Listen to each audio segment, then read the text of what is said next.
नमस्कार दोस्तों। तो कैसे हो आप दोस्तों? हम आशा करते हैं आप अच्छे होंगे और घर पर अपनी पढ़ाई को कंटिन्यू कर रहे होंगे। आज का अपना टॉपिक है वैदिक काल का दूसरा पार्ट, उत्तर वैदिक काल। तो उत्तर वैदिक काल से कुछ महत्वपूर्ण प्रश्नों को सिलेक्ट किया गया है, तो उन प्रश्नों को हम देखते हैं। अपना प्रथम क्वेश्चन इस प्रकार है, उत्तर वैदिक काल का समय क्या था? उत्तर वैदिक काल का समय 1000 ईसा पूर्व से 600 ईसा पूर्व का था। बाद में वे संपूर्ण उत्तर भारत में फैल चुके थे। सभ्यता का मुख्य क्षेत्र गंगा और उसकी सहायक नदियों का मैदान हो गया था। गंगा को आज भारत की सबसे पवित्र नदी माना जाता है। इस काल में विश्व का विस्तार हो गया और कई यन विलुप्त हो गए। दोस्तों, इसका पार्ट जो है पहले अपलोड किया जा चुका है, यह पार्ट दूसरा है। उत्तर वैदिक काल के मुख्य जनपद क्या थे? उत्तर वैदिक काल के मुख्य जनपद इस प्रकार हैं, कुरु, पांचाल और काशी उत्तर वैदिक काल के मुख्य जनपद हुआ करते थे। उत्तर वैदिक काल में कौन शामिल है? उत्तर वैदिक काल में हम कह सकते हैं कि उत्तर वैदिक काल में सामवेद, अथर्ववेद और यजुर्वेद शामिल हैं, क्योंकि ऋग्वेद वह पूर्व वैदिक काल में उसकी रचना हो गई थी और सामवेद, अथर्ववेद और यजुर्वेद जो हैं ये उत्तर वैदिक काल में रचित हुए हैं। उत्तर वैदिक काल में लिखे गए ग्रंथों का सही क्रम क्या है? उत्तर वैदिक काल के अध्ययन के लिए सबसे महत्वपूर्ण स्रोतों में यजुर्वेद, सामवेद, अथर्ववेद, ब्राह्मण ग्रंथ, उपनिषद एवं आरण्यक प्रमुख हैं। वैदिक काल की सामाजिक व्यवस्था क्या थी? प्रारंभिक वैदिक काल में वर्णों या जातियों के आधार पर सामाजिक स्थिरीकरण था। वर्ण व्यवस्था वैदिक समाज की एक महत्वपूर्ण विशेषता थी। 4 वर्ण थे, ब्राह्मण, क्षत्रिय, वैश्य और शूद्र। यह सामाजिक स्थिरीकरण लोगों के व्यवसाय पर आधारित था, न कि जन्म पर, क्योंकि वैदिक काल जो सामाजिक व्यवस्था थी वह कर्मकांड पर आधारित थी।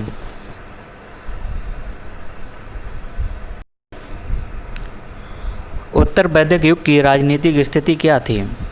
उत्तर वैदिक काल 1000 ईसा पूर्व से प्रारंभ होकर 600 ईसा पूर्व तक जारी रहा। इस काल में राजतंत्रात्मक राजनीतिक व्यवस्था का निर्माण हुआ।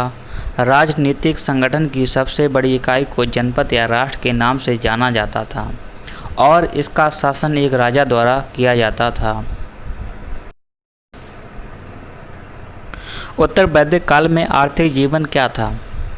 उत्तर वैदिक काल में आर्थिक क्षेत्र में बहुत अधिक प्रगति हुई। उत्तर वैदिक काल में कृषि एवं पशुपालन आर्यों का प्रमुख व्यवसाय था, लेकिन इस काल में कृषि का बहुत अधिक विकास हुआ और इसका महत्व भी बहुत अधिक बढ़ गया। ब्राह्मण में 4 प्रकार के कृषि कार्य जोताई, बुवाई, कटाई और मड़ाई का वर्णन मिलता है। एक दोस्तों ब्राह्मण ग्रंथ है, उनमें इस प्रकार जैसे बुवाई, कटाई और मड़ाई का वर्णन मिलता है। उत्तर वैदिक काल की धार्मिक व्यवस्था क्या थी? उत्तर वैदिक काल में देवी देवताओं की आराधना और उपासना होती थी, लेकिन इस काल में अनेक देवी देवताओं का महत्व कम हो गया था। वरुण, इंद्र आदि देवताओं का स्थान विष्णु, शिव और प्रजाति ने ले लिया था। रुद्र की अपशिव और महादेव के रूप में उपासना में लगी यज्ञ के रूप में विष्णु का महत्व बढ़ गया। गंधर्व, नाग, अप्सरा आदि अर्ध देवताओं की पूजा की जाने लगी। ऋग्वेद क्या है? ऋग्वेद सबसे पहला वेद है जो पदात्मक है। इसमें इंद्र, अग्नि, रुद्र, वरुण, मरुत, सवित्र, सूर्य और 2 अश्विनी देवताओं की स्तुति है। ऋग्वेद के 10 अध्याय में 1028 सूक्त में 11000 मंत्र हैं। इसमें लगभग 125 ऐसी औषधियों के बारे में बताया गया है जो 107 स्थानों पर पाई जाती हैं। यजुर्वेद में क्या लिखा है? इसमें यज्ञ की विधियां और मंत्रों के बारे में बड़ा मिलता है। इसके अलावा तत्व ज्ञान के बारे में भी यजुर्वेद में बताया गया है। इस वेद की 2 शाखाएं हैं, एक शुक्ल और दूसरा कृष्ण। कृष्ण का तात्पर्य है अंधेरा। यजुर्वेद के लिए 101 और शुक्ल उज्ज्वल। शुक्ल का अर्थ है उज्ज्वल। यजुर्वेद के लिए 17 शाखाएं हैं। यजुर्वेद में कितनी शाखाएं हैं? 17 शाखाएं हैं। सामवेद क्या है?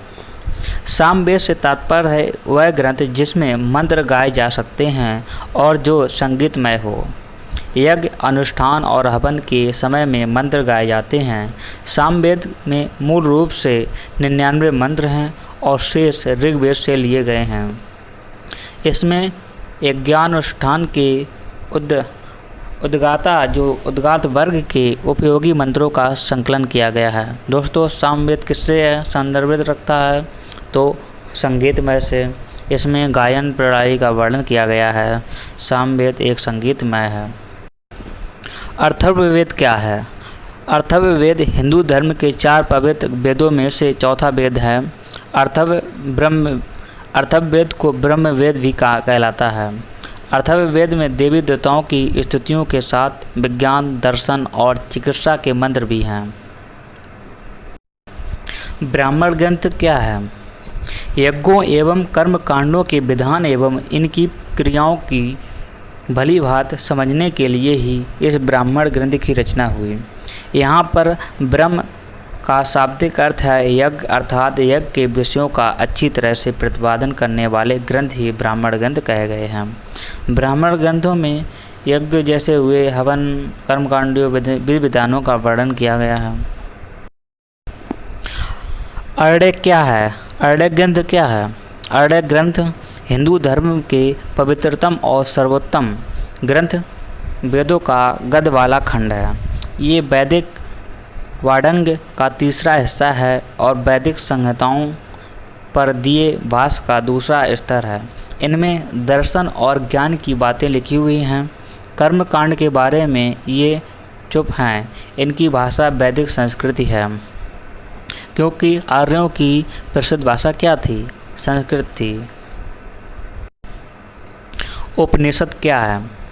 उपनिषदों के मुख्य रूप से आत्मविद्या का प्रतिपादन है, जिसके अंतर्गत ब्रह्म और आत्मा के स्वरूप, उसकी प्राप्ति के साधन और आवश्यकता की समीक्षा की गई है। दोस्तों, एक क्वेश्चन आता है कि उपनिषद का अर्थ क्या है? तो आप कह सकते हैं उपनिषद का शाब्दिक अर्थ होता है गुरु के पास बैठकर ज्ञान की प्राप्ति करना। उपवेद से आप क्या समझते हैं? हिंदू धर्म में 4 वेद ऋग्वेद, सामवेद, यजुर्वेद और अथर्ववेद हैं। इन वेदों से निकली हुई शाखाओं रूपी वेद विज्ञान को उपवेद कहा जाता है। वैसे उपवेद के वर्गीकरण को लेकर विभिन्न विद्वानों में अलग अलग मत हैं, लेकिन इनमें से 4 सबसे उपयुक्त हैं। 4 वेदों के उपवेद कौन कौन से हैं? वेदों के उपवेद ऋग्वेद का आयुर्वेद, यजुर्वेद का धनुर्वेद, सामवेद का गंधर्व वेद और अथर्ववेद का स्थापत्य वेद, ये क्रमशः चारों वेदों के उपवेद बतलाए गए हैं। इतिहास में वेदांग क्या है? वेदांग हिंदू धर्म ग्रंथ है। वेदार्थ यानी ज्ञान के सहायक शास्त्र को ही वेदांग कहा जाता है। शिक्षा, कल्प, व्याकरण, ज्योतिष, छंद और निरुक्त।